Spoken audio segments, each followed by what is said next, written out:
तो hello friends, आप लोग कैसे हैं? उम्मीद करता हूँ बहुत ही अच्छे होंगे। तो फ्रेंड्स, अभी टाइम हो रहा है रात के 10 बज रहा है। तो आज हम ये सोचे कि जो कक्षा 10वीं का हो या 12वीं का हो या 9, 10, 11, 12 जो भी हो, ऑल मैथ जितना भी मैथ है वो सब आपको बारी बारी से सारा का वीडियोज आ जाएगा। और जो भी बच्चे नए नए हमारे चैनल से जुड़ रहे हैं प्लीज़ सब्सक्राइब कर लीजिए। अभी जो आज हम टॉपिक लेके आए हैं, जो कक्षा 10वीं का जो चैप्टर 1 है वो रियल नंबर, जिसको भी हिंदी में बोलते हैं वास्तविक संख्या, उसका जो बेसिक चीज़ वही लेके आए। देखिए हम लोग क्या लेके आए, जो क्लास 10 है उसका जो चैप्टर 1 है वास्तविक संख्या, अंग्रेजी में बोलते हैं उसको रियल नंबर। उसका जो बेसिक चैप्टर 1 मैथ है, उसमें जो कुछ संख्या इंपॉर्टेंट है जो आपको प्रश्नावली 1.1 या चैप्टर 1 में पूरे में आपको काम आएगा, वो पूरे लेके आए। बस वीडियो को पूरे लास्ट तक देखिए, सभी आप लोग को समझा देते हैं। ये वीडियो देखने के बाद कोई भी संख्या आप कभी नहीं भूलिएगा। चलिए बिना देर के शुरू करते हैं।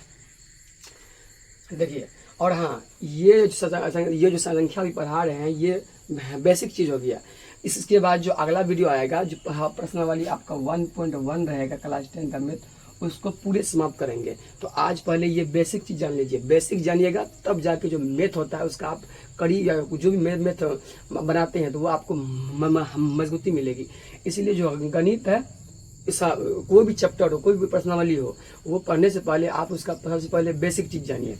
देखिए, सबसे पहले हम लोग पढ़ते हैं संख्या के बारे में। संख्या को अंग्रेजी में क्या बोलते हैं? नंबर। क्या बोलते हैं? नंबर। ये जो उसके बाद संख्या, और संख्याओं को आप अंक भी बोल सकते हैं। क्या बोल सकते हैं? अंक भी बोल सकते हैं। अंक, जिसको अंग्रेजी में क्या बोलते हैं? डिजिट। अंग्रेजी में इसको क्या बोलते हैं? डिजिट। जैसे संख्या कोई भी हो सकता है, जैसे मान लीजिए 1, 2, 3, कोई भी संख्या हो, उसको आप अंक बोलिए, डिजिट बोलिए, संख्या बोलिए। और संख्या आपका 2 प्रकार का होता है। पहला होता है वास्तविक संख्या और दूसरा होता है आपका काल्पनिक संख्या। अभी जो क्लास 10th में आप लोग पढ़िएगा ओनली वास्तविक संख्या के बारे में। ये जो होता है काल्पनिक संख्या, ये आप पढ़िएगा कक्षा 11 में।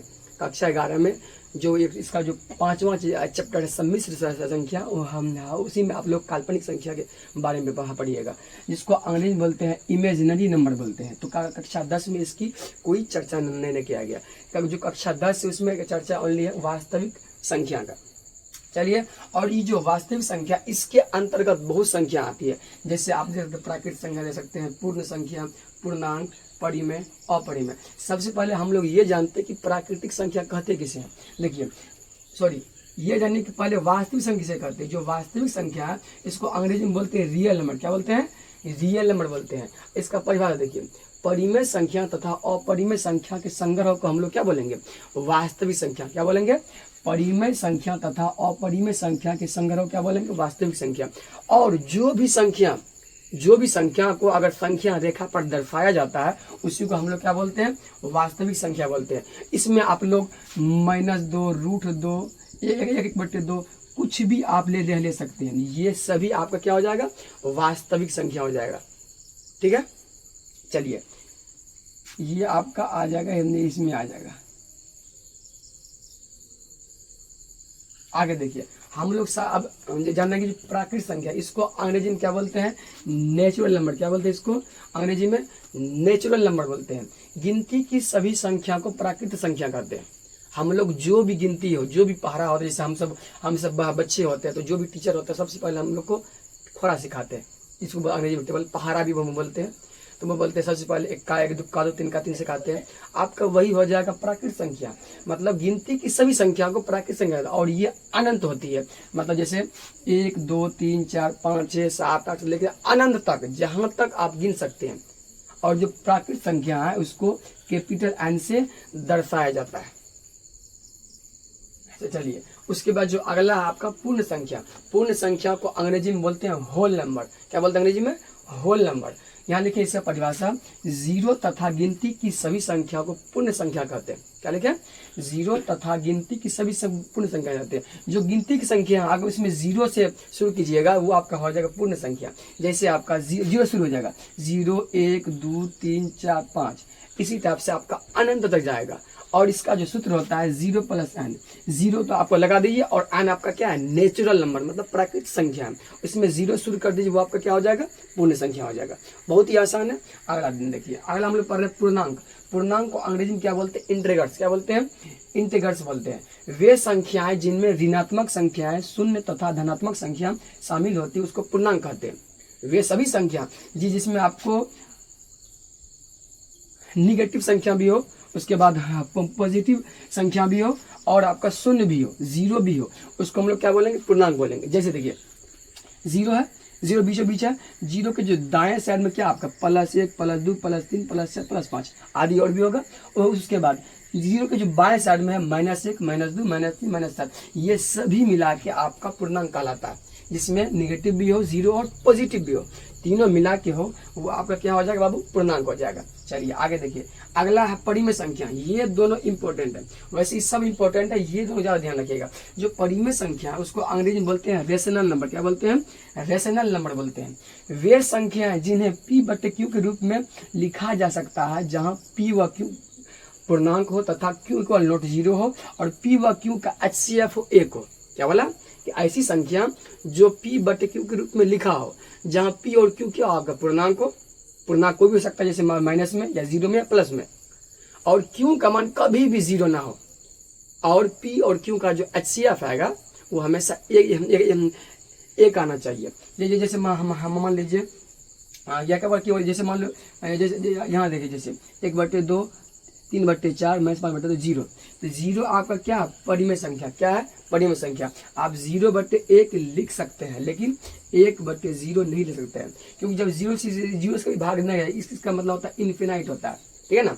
तो इसलिए आप कभी भी 0 से भाग नहीं, और ये आपका क्या होता है? q, और ये आपका p होता है। क्या बोला? कि q का मान कभी भी 0 नहीं हो, वो आपका क्या हो जाएगा? वो आपका क्या हो जाएगा? परिमेय संख्या हो जाएगा। क्या बोला? तो वैसी संख्या जो p/q के रूप में लिखा जा सकता है उसको हम लोग क्या बोलेंगे? परिमेय। लेकिन q का मान कभी भी 0 नहीं हो, q का मान कभी भी 0 नहीं हो, और p और q का जो HCF मतलब महत्तम हमेशा 1 आना चाहिए। अगर उसका महत्तम 1 से अधिक हो गया तो वो आपका परिमेय नहीं होगा। जैसे 4/2, आप तो p/q के रूप में है तो आप फटाक से बोल दीजिए सर जी ये तो हो गया परिमेय संख्या। नहीं, ये आपका अपरिमेय है। बोलिए कैसे? देखिए ये तो p/q के रूप में है, लेकिन जब हम 2 से 4 में भाग देंगे तो इसका HCF कितना आ जाएगा? 2 से पूरी कटेगा। लेकिन शर्त क्या है? कि इसका जो HCF है आपका 1 आना चाहिए। जो p और q का जो HCF है वो 1 आना चाहिए। लेकिन यहाँ याद देखिए, इसका तो HCF कितना आ गया? 2 आ गया। इस कारण से ये 4/2 आपका क्या होगा? अपरिमेय संख्या, परिमेय संख्या नहीं होगी। लेकिन जब इसका हम छोटा रूप करेंगे, लघु रूप करेंगे, जैसे 2 कहें 2 2 दूनी 4, कट के 2/1, या आप खाली 2, इसको आप कर सकते हैं आराम से। तो ये आपका क्या हो जाएगा? परिमेय। 2/1 या 2 आपका क्या हो जाएगा? परिमेय होगा, जिसका HCF 1 हो और q का मान कभी भी 0 नहीं हो, वो आपका हो जाएगा परिमेय। और इसी का जस्ट उल्टा आपका है अपरिमेय संख्या, जो p/q के रूप में नहीं हो, जैसे √2 √3 √5 और पाई।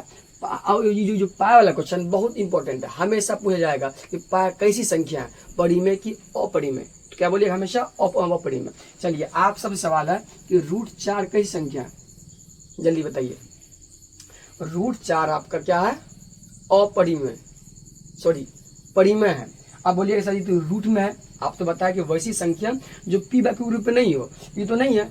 और रूट के अंदर जितना भी संख्या है सब आपका परिमेय है। लेकिन कुछ संख्या रूट के अंदर होते हुए भी आपका परिमेय होता है। क्यों?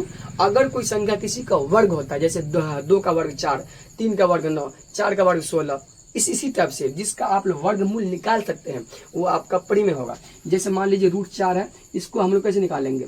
2 गुना 2 करके हम लोग 4 को 2 गुना 2 कर सकते हैं ना, और 2 को 2 में से एक 2 हम लोग बाहर कर सकते हैं। तो आपका ये 2 क्या हो जाएगा? आपका परिमेय संख्या। इसीलिए √4 √9 √16 √25 √49 √36 ये सब आपका परिमेय होगा। तो जिसका वर्गमूल निकलेगा वो परिमेय होगा, जिसका वर्गमूल नहीं निकलेगा वो आपका अपरिमेय होगा। तो फ्रेंड्स यही संख्या थी, 5 लगभग 5 6 जो भी है, इसको आप लोग अच्छे से उम्मीद करता हूँ समझ गए होंगे। इसके जो अगला वीडियो आएगा आपका वो प्रश्नावली 1.1 पढ़ाएगा। बस आप लोग सही से और मन से हमारे जो चैनल पर वीडियो आएगा उसको देखिए आराम से। आपको पूरे मैथ A to Z आपको मतलब कोई भी दिक्कत नहीं होगा। A to Z सवाल हम बना देंगे, बस आप उसको समझिए और अपना जो नोटबुक तैयार कीजिए और मैथ का प्रैक्टिस कीजिए और थोड़ा मोड़ा हमको सपोर्ट कीजिए, क्योंकि न्यू है। आज थोड़ा सा सेटअप की है और जो मरकरी से वाला फिर भी लाइट की थोड़ा सा कमी है, इसलिए थोड़ा सा वीडियो या धुंधला आ रहा है। तो आप लोग सपोर्ट कीजिए, इंशाल्लाह बहुत आगे जाएंगे और आप सबकी मदद से इंशाल्लाह कोशिश करेंगे कि जैसे अभी बोर्ड पर लिख रहे कल होके बड़ा बोर्ड है डिजिटल बोर्ड लाएंगे, इसलिए आप सब। और हाँ, अभी जो पढ़ाए हैं तो इसका आप लोग चलिए ले लीजिए स्क्रीनशॉट। और हाँ, ये वीडियो को अपने दोस्तों में जरूर शेयर कीजिएगा। चलिए धन्यवाद, मिलते हैं अगले वीडियो में।